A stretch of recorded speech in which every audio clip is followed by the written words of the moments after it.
Halo semuanya, seperti namanya, Arunika dengan senang hati akan menyinari harimu agar lebih menyenangkan. Kali ini Arunika mau ngajak kamu jalan-jalan di Lawang Sewu, Semarang, Jawa Tengah. Enjoy watching! Semarang, kota yang kaya dengan warisan sejarah, menyuguhkan pesona Lawang Sewu yang memukau. Terletak di jantung kota, tepatnya di Jalan Pemuda nomor 160 Kota Semarang, Jawa Tengah. Lawang Sewu merupakan bangunan bersejarah peninggalan kolonial Belanda yang memiliki cerita pada setiap sudutnya. Lawang Sewu buka setiap hari mulai pukul 8 WIB sampai dengan pukul 20 WIB. Biaya tiket masuk ke Lawang Sewu cukup terjangkau dengan beberapa kategori, yaitu kategori dewasa atau mahasiswa seharga Rp20.000. Anak usia 3-12 tahun serta pelajar SD sampai dengan SMA hanya menunjukkan kartu pelajar atau seragam cukup membayar Rp10.000. Sedangkan wisatawan asing seharga Rp30.000. Namun apabila ingin sekaligus menjajal wahana baru yakni imersif, cukup menambah biaya sebesar Rp10.000 per orang agar mendapatkan tiket terusan. Setelah membeli tiket, pengunjung akan diarahkan melewati gedung E untuk melakukan pemeriksaan tiket dan kemudian dapat melanjutkan ke gedung B untuk mencoba wahana imersif.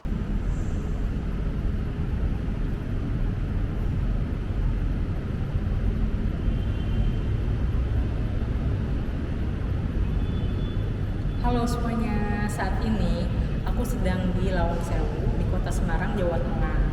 Nah, di belakang aku ada kaca patri dengan lukisan yang ikonik khasnya Lawang Sewu yang dilukis oleh seniman asal Belanda.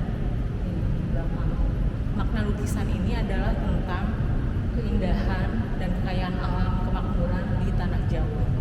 Dan ada dua Dewi Fortuna di sini yang melambangkan keindahan, yang penuh cinta dan keberuntungan. Wahana imersif menceritakan sejarah bangunan Lawang Sewu dan perkembangan kereta api di Indonesia, mulai dari awal pembangunan hingga kecanggihan teknologi kereta api Indonesia saat ini dengan menggunakan media audiovisual yang memanjakan mata dan telinga. Wahana imersif ditampilkan di dalam sebuah ruangan persegi panjang yang berkapasitas 35 orang dengan waktu sekitar 15 menit. Sejak dibuka pada bulan April 2024 lalu, wahana imersif Lawang Sewu ini banyak menarik minat pengunjung karena memudahkan para pengunjung untuk memahami sejarah perkereta-apian dengan teknologi digital. Nah, sekarang aku udah di ruang untuk wahana imersif. Wahana imersif itu akan menampilkan berbagai informasi tentang sejarah dibangunnya Lawang Sewu ini. Gimana tuh sejarahnya, nanti kita lihat langsung ya. Selamat pagi semuanya, selamat pagi dan selamat datang di Lawang Sewu. Selamat datang di lokomotif atau loka histori memori edukatif Lawang Sewu. Di sini kita akan bersama menyaksikan video tentang sejarah kereta api dan sejarah Lawang Sewu di Indonesia selama kurang lebih 10 menit ke depan ya.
Sejarah Lawang Sewu yang panjang memberikan sentuhan magis dan juga mistis.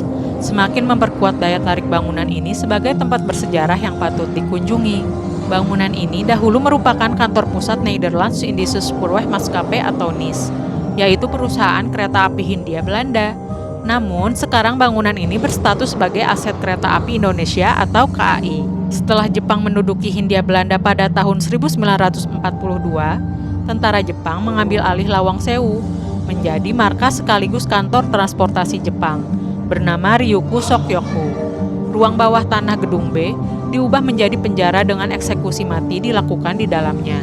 Ketika Semarang direbut kembali oleh Belanda dalam pertempuran di Semarang pada Oktober 1945, terjadilah pertempuran yang melibatkan AMKA atau Angkatan Muda Kereta Api dengan prajurit Jepang. Pertempuran ini berlangsung selama 5 hari tiada henti pada 15–19 Oktober. Prajurit Jepang berada di dalam kawasan Lawang Sewu, sementara AMKA berada di Wilhelmina Plain, tepat seberang Lawang Sewu, yang sekarang berdiri Tugu Muda untuk memperingati pertempuran 5 hari. Setelah perang, tentara Indonesia mengambil alih kompleks. Bangunan tersebut kemudian dioperasikan oleh Jawatan Kereta Api Republik Indonesia atau Dekari. Berlatar sejarah inilah, pemerintah menetapkan Lawang Sewu sebagai gedung warisan bersejarah yang perlu terus dijaga dan dilestarikan. Pada tahun 2009, kompleks Lawang Sewu berada dalam keadaan mengenaskan, sehingga akhirnya bangunan ini menjalani renovasi dalam rangka meningkatkan daya tarik wisata. Dan pada tanggal 5 Juli 2011, dilakukan peresmian Purna Pugar Cagar Budaya Gedung A Lawang Sewu.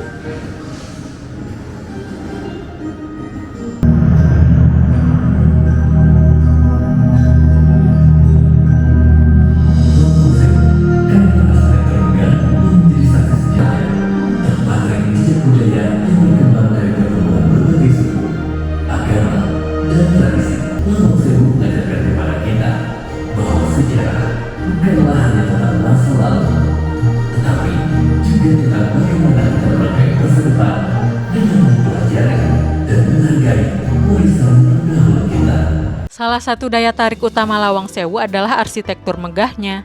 Bangunan ini dirancang dengan sentuhan seni deko dan neoklasik. Arsitek Lawang Sewu menganut gaya Romanesque Revival yang khas dengan sisi lengkung di setiap sudutnya. Belum lagi menara kembar khas bangunan Eropa juga membuat Lawang Sewu menjadi ikonik. Gedung Lawang Sewu terdiri dari 5 bangunan yang dibuat secara bertahap di atas lahan seluas 18.232 meter persegi dan dirancang oleh arsitek yang berbeda. Proses perancangan awal dimulai oleh seorang arsitek Belanda, Insinyur P. de Rieu. Bangunan yang pertama kali dibuat adalah Gedung C, yang berada di tengah agak menjorok ke tenggara. Dahulunya difungsikan sebagai kantor percetakan karcis kereta api pada tahun 1900.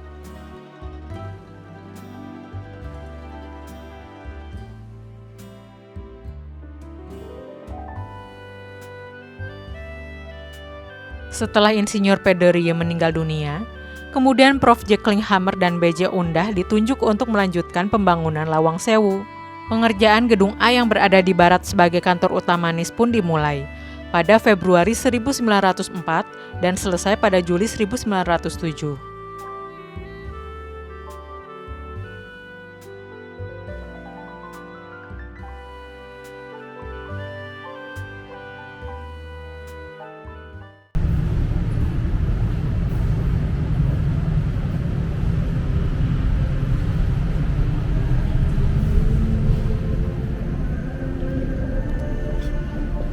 Nah, di sini tuh ada kaca yang ikonik yang biasanya orang foto. Ketika memasuki Gedung A Lawang Sewu, pengunjung dibuat terpesona dengan gaya bangunan yang memiliki nilai-nilai seni, seperti ornamen kaca patri pabrikan Johannes Laurens Schouten di atas tangga utama yang memiliki nilai filosofis. Kaca patri tersebut bercerita tentang kemakmuran dan keindahan tanah Jawa yang penuh dengan sumber daya alam, mulai dari flora, fauna, hingga hasil buminya. Selain itu, memiliki arti sebuah refleksi kisah tentang Semarang dan Batavia kala itu, di mana kedua kota besar ini menjadi pusat kegiatan maritim. Kemudian, lukisan lambang roda terbang dan gambar Dewi Fortuna dan Venus sebagai simbol keberuntungan dan cinta. Setelah mengalami pemugaran dan renovasi, Kini Lawang Sewu difungsikan sebagai museum yang menyajikan ragam koleksi yang berhubungan dengan kereta api. Ruangan di dalam gedung Lawang Sewu dibuat saling berhubungan, menyerupai gerbong kereta. Hal ini agar memudahkan mobilisasi kerja para pegawai. Seiring berkembangnya kantor kereta api Belanda kala itu, maka dibangunlah beberapa gedung pendukung, yakni gedung B, D, dan E, pada tahun 1916 sampai dengan 1918. Untuk gedung B sendiri, masih dibangun oleh Prof. Jekling-Hammer dan B.J. Undah. Sementara untuk gedung D dan E, arsiteknya ialah Thomas Karsten. Ia menjadi arsitek termuda dan terakhir yang merancang pembangunan gedung Lawang Sewu. Gedung B terletak di belakang gedung A. Setinggi 3 lantai, dengan 2 lantai pertama terdiri dari perkantoran, dan yang ketiga adalah loteng. Bangunan dengan jendela-jendela besar ini juga memiliki lorong bawah tanah, yang berfungsi sebagai saluran air. Tuh pintu seribunya. Banyak pintunya di belakang. Ini view-nya nih, view gedungnya. Di bawah ada main tuh, permainan. Nama Lawang Sewu merupakan julukan gedung ini, yang dalam bahasa Jawa berarti pintu seribu. Lawang Sewu memiliki banyak ruangan dan memiliki sekitar 1000 jendela yang tinggi dan besar, sehingga dikira sebagai pintu. Namun, pintu-pintu yang sebenarnya di bangunan ini hanya berjumlah 429 buah. Dengan banyaknya jendela, udara akan lebih banyak masuk dan membuatnya menjadi lebih dingin. Selain itu, sama halnya dengan gaya bangunan kolonial khas Hindia Belanda, Lawang Sewu juga memiliki tipe atap double gavel, sebagai solusi untuk sirkulasi udara yang jauh lebih baik. Hal itu dilakukan untuk beradaptasi dengan iklim yang lembab dan panas di Indonesia. Sebagaimana diketahui, cuaca Semarang juga memang tergolong panas.